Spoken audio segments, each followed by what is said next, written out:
ये डायग्राम मैंने बना दिया है। ये गिवन है 3 cot A equal to 4, cot A equal to 4, 3 नीचे आ जाएगा। cot A का फॉर्मूला होता है B अपॉन P, तो B अपॉन P लिख दिया। अब देखिए A, cot A दिया है A के लिए परपेंडिकुलर क्या होगा, सामने वाली साइड। परपेंडिकुलर कितना 3, तो 3 लिख दिया। बेस कितना 4, तो ये परपेंडिकुलर, तो बेस क्या हो जाएगा 4। अब फाइंड आउट क्या करना है, हाइपो फाइंड करना है, तो लिखेंगे बाय पीटी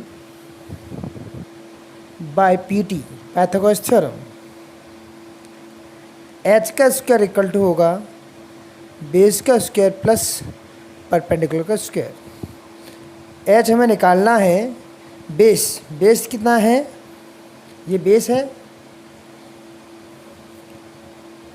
4 का होल स्क्वायर, परपेंडिकुलर कितना है 3 का होल स्क्वायर।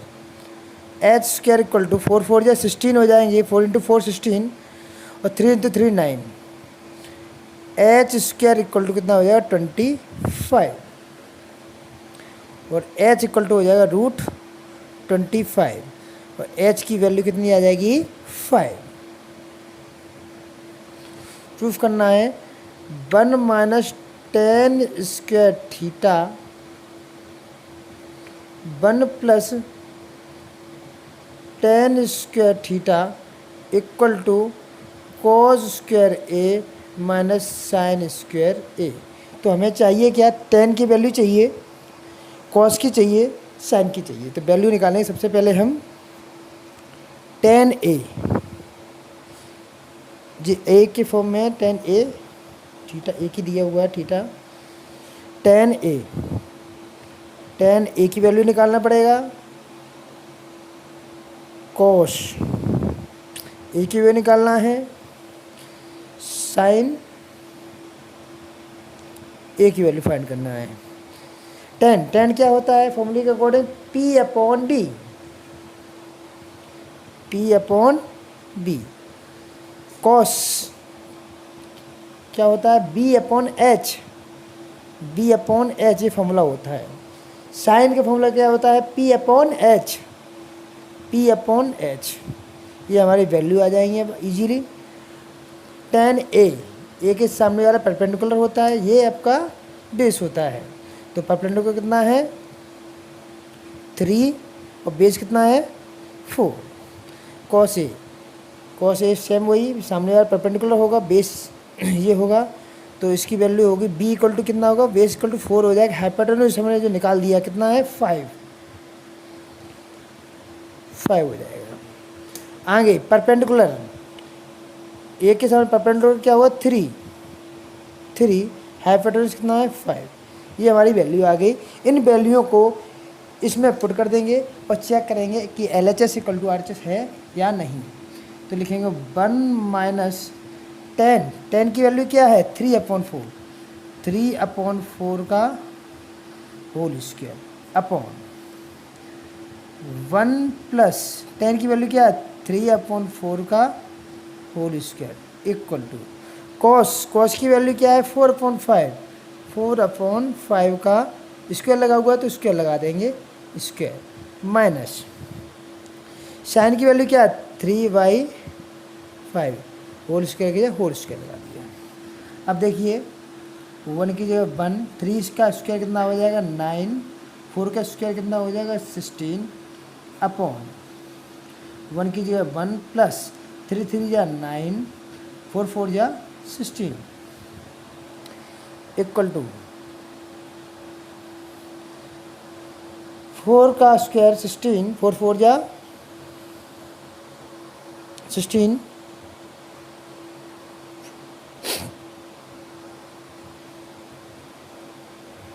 5 5 जा 25 माइनस 3 3 जा 9, 5 5 जा 25। यहाँ कुछ नहीं तो एलसीएम लेने के लिए नीचे 1 लिख लेंगे अपनी मर्जी से। आगे देखिए एलसीएम कितना आएगा, इन दोनों का एलसीएम 16 आ जाएगा, ये वाली इन दोनों का 16 आ जाएगा। अब यहाँ क्या होगा 16 मल्टीप्लाई 1 से करेंगे 16 आ जाएगा, माइनस किया माइनस 1 का मल्टीप्लाई 9 से करेंगे 9 ही आएगा अपॉन फिर से देखिए, इन दोनों का एलसीएम लेंगे नीचे, कितना आएगा 16 आएगा। इन दोनों का एलसीएम 16 आएगा। 16 मल्टीप्लाई 1 से करेंगे 16 आ जाएगा, प्लस का 9। 25 एलसीएम कितना आएगा 25 आएगा, और 16 माइनस 9 ये कर दिया जाएगा एलसीएम, क्योंकि सेम एलसीएम सेम है इसलिए डायरेक्ट लिख देंगे। आगे देखिए, 16 से 16 कट गया, 16 minus 9 upon 16 plus 9 equal to 16 minus 9 upon 25, ये हमारा वैल्यू आ रही है। 16 माइनस 9, 16 माइनस 9 7, 16 प्लस 9 25, सेम यही 16 minus 9 7 upon 25। Therefore LHS equal to RHS। So answer is yes.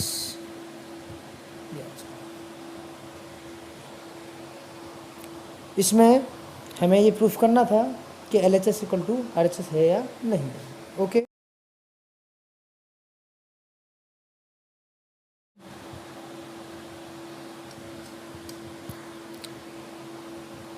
Ten A equal to 1 upon √3।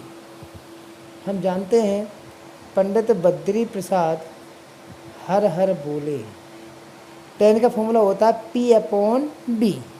तो ये क्या हो जाएगा P अपॉन B।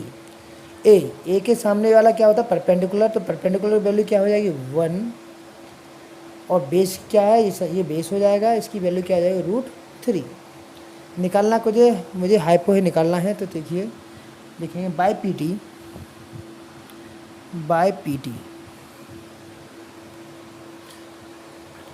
एच का स्क्वायर इक्वल टू होता है परपेंडिकुलर स्क्वायर प्लस बेस का स्क्वायर। एच हमें निकालना है, एच का स्क्वायर रहेगा परपेंडिकुलर हमें ये वाला है, सामने वाला बताया था, इसका 1 का स्क्वायर, बेस क्या है √3 का whole square. H square equal to 1 का स्क्वायर 1 रहता है, और √3 इंटू √3। देखिए अगर √3 का मल्टीप्लाई √3 से करेंगे तो हमारा 3 आता है, तो √3 का मल्टीप्लाई √3 से करेंगे, वैल्यू क्या आएगी, आंसर क्या आएगा 3 आएगा। तो एच स्क्वायर इक्वल टू हमारा 4 हो गया, और H equal to √4। Therefore H equal to कितना हो गया 2। एच की वैल्यू हमारे पास 2 आ गई, एच की वैल्यू 2। साइन की वैल्यू चाहिए, लिख लीजिए साइन ए की वैल्यू चाहिए इक्वल टू कॉस सी की वैल्यू चाहिए, कॉस ए की वैल्यू चाहिए,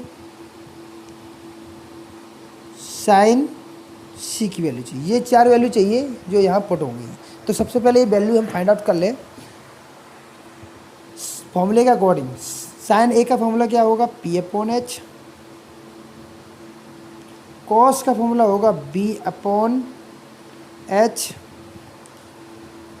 सेम कॉस का यही फॉर्मूला होगा B अपॉन एच, साइन का फॉर्मूला P अपॉन एच। इसकी हम वैल्यू फाइंड आउट कर लें, उनको वहाँ पुट कर देंगे। P अपॉन एच साइन ए ये है, इसके सामने वाला क्या होता है परपेंडिकुलर कितना होगा 1 अपॉन हाइपोटेन्यूज 2 का 2। आगे देखिए कॉस सी पूछा है, तो इसके सामने वाला क्या होगा परपेंडिकुलर होगा, तो ये क्या होगा बेस होगा। तो बेस पूछा गया है, बेस क्या हो जाएगा 1, हाइपोटेन्यूज चेंज नहीं होता है जो है वो 2। आगे देखिए कॉस ए दिख रहा है, ए के सामने वाला परपेंडिकुलर होता है, और फिर ये आपका बेस होगा, तो बेस इक्वल टू कितना हो जाएगा √3। एच कितना है 2। आगे देखिए साइन सी के सामने वाला परपेंडिकुलर होता है, ये बेस होता है, तो परपेंडिकुलर वैल्यू कितनी है √3, तो √3 अपॉन हाइपोटेन्यूज 2 का 2। ये हमारी वैल्यू आ गई जो हम यहाँ पुट करेंगे। देखिए कैसे, सबसे पहला वाला सॉल्व करेंगे। सबसे फर्स्ट क्या दिया हुआ पहले वाले में, sign A cos C plus cos A sign सी। देखिए साइन ए की वैल्यू हमारे पास है 1/2, 1/2। इसके पीछे कुछ नहीं होता तो क्या मल्टीप्लाई साइन होता है। कॉस सी की वैल्यू है हमारे पास 1/2, प्लस कीजिए प्लस कॉस ए की वैल्यू है √3/2 इंटू साइन सी की वैल्यू है √3/2। 1 का मल्टीप्लाई 1 से करेंगे 1 आएगा, 2 का मल्टीप्लाई 2 से करेंगे 2 2 जा 4 हो जाएगा। प्लस की जगह हम प्लस ही रखेंगे, √3 इंटू √3 जो बता चुका हूँ पहले से ही। √3 का मल्टीप्लाई √3 से करेंगे तो 3 आएगा, तो कितना आएगा 3, और 2 मल्टीप्लाई बाई 2 2 2 जा 4। जब एलसीएम समान आता है तो 1 जो ऊपर डिजिट सेम रहती है, सेम। 3 1 4, 4/4, 4/4, 4 से 4 कट गया, 4 1 जा 4। आपका आंसर कितना आया 1, ये आपका आंसर। सेकंड पूछा गया है cos A cos C minus sign A sign C. Cos A की वैल्यू हमारे पास देखिए, कॉस ए की वैल्यू है हमारे पास √3/2, √3/2, और मल्टीप्लाई इसके पीछे कुछ नहीं होता साइन, तो मल्टीप्लाई का होता है। कॉस सी की वैल्यू है हमारे पास 1/2, माइनस की जगह माइनस, साइन ए की वैल्यू है 1/2 मल्टीप्लाई साइन सी की वैल्यू है √3/2। √3 का मल्टीप्लाई 1 से करेंगे √3 ही आएगा, 2 2 जा 4, माइनस √3 का मल्टीप्लाई 1 से करेंगे √3 2 2 जा 4। अब देखिए √3/4, √3 खत्म होगा, आंसर कितना आ गया 0। ये आंसर हो चुका है।